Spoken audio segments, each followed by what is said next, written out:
प्यारे बच्चों, 2024 board exam की तैयारी के लिए जो आपकी द्वितीय इकाई है वो काव्य बोध है। काव्य बोध से एक रणनीतिक रूप से आपको तैयारी करनी है जिससे आपको परीक्षा में 100% अंक प्राप्त हों। तो उसके लिए आप ये ध्यान दें कि काव्य बोध जो है उसमें आपसे 10 नंबर के कुल प्रश्न पूछे जाएंगे, जिसमें 6 नंबर के वस्तुनिष्ठ प्रश्न होंगे और 2 नंबर के 2 प्रश्न होंगे अति लघुत्तरीय। तो इसमें सबसे ज़्यादा वस्तुनिष्ठ प्रश्न पूछे जाएंगे बच्चों। इस पूरे चैप्टर से सबसे ज़्यादा वस्तुनिष्ठ प्रश्न पूछे जाएंगे। 10 नंबर का चैप्टर है जिसमें 6 नंबर वस्तुनिष्ठ प्रश्नों के होंगे। इसलिए यह जो मैं वस्तुनिष्ठ प्रश्न की श्रृंखला लेकर आया हूँ, यह मोस्ट इम्पॉर्टेंट वस्तुनिष्ठ प्रश्न है। अगर आपने इसको अच्छे से अध्ययन कर लिया तो आप 100% अंक इस सेक्शन से प्राप्त कर सकते हैं। इसमें सबसे प्रमुख है काव्य की परिभाषा एवं भेद, दूसरा है रस के अंग एवं प्रकार उदाहरण सहित, तीसरा है छंद जिसमें दोहा, चौपाई और अलंकार। अलंकार में मानवीकरण, पुनरुक्ति, प्रकाश, अतिशयोक्ति, अन्योक्ति, अलंकार, ये इसके कोर्स में समाहित हैं। आपको सेपरेट वीडियो मिल जाएंगे मेरे चैनल में मानवीकरण, पुनरुक्ति, प्रकाश, अतिशयोक्ति, अन्योक्ति, अलंकारों के, उसको आप अवश्य देख लीजिएगा। इसमें हम सब वस्तुनिष्ठ प्रश्नों का अध्ययन करेंगे। चलिए देखते हैं, ये बहुत ही महत्वपूर्ण है, मोस्ट इम्पॉर्टेंट है। चलिए पहला प्रश्न है, रसात्मकम वाक्यम काव्यम परिभाषा किस आचार्य की है? आप सभी लोग जानते हैं कि रसात्मकम वाक्यम काव्यम परिभाषा आचार्य विश्वनाथ की है। इसको याद रखिएगा, ये काव्य की परिभाषा आचार्य विश्वनाथ की है। प्रश्न नंबर 2 है, काव्य के भेद होते हैं। काव्य के कितने भेद होते हैं बच्चों? 2 भेद होते हैं। अब है प्रश्न नंबर 3, किस काव्य के छंद एक कथा के धागे में माला की तरह गूंथे होते हैं? वह कौन सा काव्य है जिसके प्रत्येक छंद एक क्रम से माला के फूल की तरह गूंथे हुए होते हैं? यह है प्रबंध काव्य, क्योंकि प्रबंध काव्य में पूर्वापर संबंध स्थापित होता है। एक छंद दूसरे छंद से संबंधित और नियोजित होता है, उसके स्थान में परिवर्तन कर देने से उसके भाव में परिवर्तन हो जाता है, इसलिए इसका उत्तर होगा प्रबंध काव्य। अब चौथा प्रश्न है, आलंबन और उद्दीपन का संबंध है। आलंबन और उद्दीपन यह दोनों क्या हैं? विभाव हैं। इसका संबंध है विभाव से। प्रश्न नंबर 5 है, संचारी भावों की संख्या है। संचारी भावों की संख्या 33 है, 33। प्रश्न नंबर 6 है, जुगुप्सा किस रस का स्थायी भाव है? जुगुप्सा विभत्स रस का स्थायी भाव है। प्रश्न नंबर 7 है, लय, तुक, यति, गति, मात्रा एवं चरण से युक्त रचना को कहते हैं? इसका उत्तर होगा छंद। देखिए बड़ी सुंदर परिभाषा है छंद की बच्चों, इसको आप छंद की परिभाषा के रूप में भी याद कर लीजिएगा कि लय, तुक, यति, गति, मात्रा एवं चरण से युक्त रचना को छंद कहते हैं। इस तरह से आप इसके छंद की परिभाषा के रूप में भी इस पंक्ति को याद कर लीजिएगा। प्रश्न नंबर 8 है, काव्य की शोभा बढ़ाने वाले कारक को कहते हैं?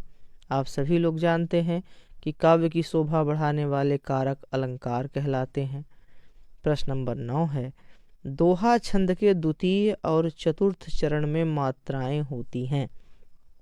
देखिए आपको मालूम है कि दोहा के प्रथम और द्वितीय में, प्रथम में 13, द्वितीय में 11, तृतीय में 13 और चतुर्थ में 11, इसलिए इसका उत्तर होगा 11, 11। ठीक है, समझ गए? चलिए अब हम लोग आगे चलते हैं।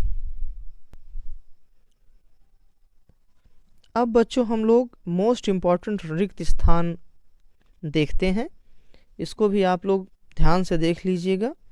इसमें भी प्रश्न आने की प्रबल संभावनाएं हैं। पहला है, नायक के जीवन की किसी एक घटना अथवा हृदय स्पर्शी अंश का पूर्णता के साथ अंकन काव्य में किया जाता है। किस काव्य में नायक के जीवन की किसी एक घटना का चित्रण किया जाता है? आप लोग भी सोचिए, मन में विचार करिए। उत्तर होगा खंड काव्य। प्रश्न नंबर 2 है, अभिनय तत्व की प्रधानता काव्य में होती है। किस काव्य में अभिनय तत्व की प्रधानता होती है? विचार करिए आप भी अपने मन में। इसका उत्तर है दृश्य काव्य। जो नाटक होते हैं, जिनको देखा जाता है, ऐसे काव्य, उसमें अभिनय की सबसे ज़्यादा प्रधानता होती है। तीसरा है, काव्य में रस का अर्थ स्वीकार किया गया है। काव्य में रस क्या होता है? रस का अर्थ होता है आनंद। नायक नायिका के संयोग या वियोग का वर्णन रस में होता है। किस रस में नायक या नायिका के संयोग या वियोग का वर्णन होता है? श्रृंगार रस में। कविता के रचना विधान को कहते हैं। कविता के रचना विधान को बच्चों छंद कहते हैं। चौपाई के प्रत्येक चरण में मात्राएं होती हैं। चौपाई के प्रत्येक चरण में 16-16 मात्राएं होती हैं। छंद प्रकार के होते हैं। कितने प्रकार के छंद होते हैं? 2 प्रकार के, मात्रिक एवं वर्णिक। जहाँ लोक की मर्यादा को पार करके किसी वस्तु का अत्यंत बढ़ा चढ़ा कर वर्णन किया जाता है, वहाँ अलंकार होता है। आप सबको मालूम है कि जहाँ लोक मर्यादा को अतिक्रमित करके अत्यंत बढ़ा चढ़ा के वर्णन किया जाता है, वहाँ अतिशयोक्ति अलंकार होता है। वीर रस का स्थायी भाव है। वीर रस का स्थायी भाव उत्साह है। बार बार मुहि लाग बुलावा पंक्ति में अलंकार है। देखिए यहाँ बार बार शब्द आया है, इसलिए यहाँ अलंकार होगा पुनरुक्ति प्रकाश। इस प्रकार से ये बहुत ही महत्वपूर्ण 10 रिक्त स्थान हैं बच्चों। इनको आप याद रख लीजिएगा। इसको एक बार, 2 बार, 3 बार वीडियो देख लीजिएगा। अब चलते हैं आगे। एक वाक्य में उत्तर लिखना है। ये अत्यंत महत्वपूर्ण, मोस्ट इम्पॉर्टेंट प्रश्न है। ये प्रश्न पत्र पर आधारित हैं, जो माध्यमिक शिक्षा मंडल मध्य प्रदेश भोपाल द्वारा जारी किया गया है, प्रश्न बैंक। उसके आधार पर ये आपको दिए गए हैं। इसको बहुत ही महत्वपूर्ण समझिएगा। इसको आने की प्रबल संभावनाएं हैं बच्चों। ये हर परीक्षा में आता है। चलिए इसमें देखते हैं। पहला प्रश्न है, किस काव्य में पूर्वापर संबंध नहीं होता? मैंने बताया है कि प्रबंध काव्य में पूर्वापर संबंध होता है। मुक्तक काव्य में पूर्वापर संबंध नहीं होता। किस काव्य में नहीं होता? मुक्तक काव्य में। रामचरितमानस का प्रमुख छंद कौन सा है? रामचरितमानस का प्रमुख छंद है चौपाई।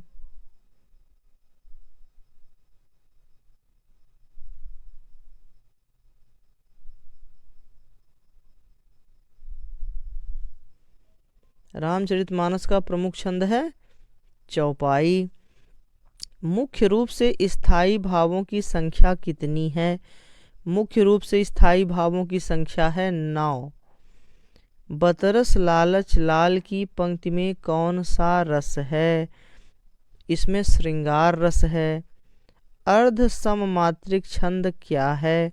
दोहा। दोहा क्या है? अर्ध सममात्रिक छंद है। फिर पड़ी अचानक नदी अपार, घोड़ा कैसे उतरे पार। राणा ने सोचा इस पार, तब तक चेतक था उस पार। इन पंक्तियों में कौन सा अलंकार है? देखिए यहाँ पर चेतक के फुर्ती और उसके सामर्थ्य का बढ़ा चढ़ा के वर्णन किया गया है, इसलिए यहाँ पर अतिशयोक्ति अलंकार है।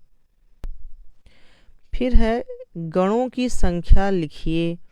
गणों की संख्या कितनी होती है बच्चों? गणों की संख्या होती है 8। फिर 16-16 मात्राओं का चरण किस छंद में होता है? आप सभी लोग जानते हैं 16-16 मात्राएं होती हैं चौपाई में। फिर साकेत एवं पंचवटी रचना के रचनाकार का नाम लिखिए। मैथिली शरण गुप्त, याद रखिएगा, मैथिली शरण गुप्त। मात्राओं की संख्या पर आधारित छंद क्या कहलाते हैं? मात्राओं की संख्या पर आधारित छंद मात्रिक छंद कहलाते हैं। ठीक है। फिर है, जिन कारणों से स्थाई भाव तीव्र होते हैं उसे क्या कहते हैं? जिन कारणों से स्थाई भाव तीव्र होते हैं उन्हें विभाव कहते हैं। क्या कहते हैं? विभाव। इस प्रकार से ये अत्यंत महत्वपूर्ण मोस्ट इम्पॉर्टेंट प्रश्न है बच्चों, इनको आप याद रखिएगा और इसमें आगे की सीरीज में आगे की वीडियो में दूंगा, उसको भी देखिएगा। धन्यवाद।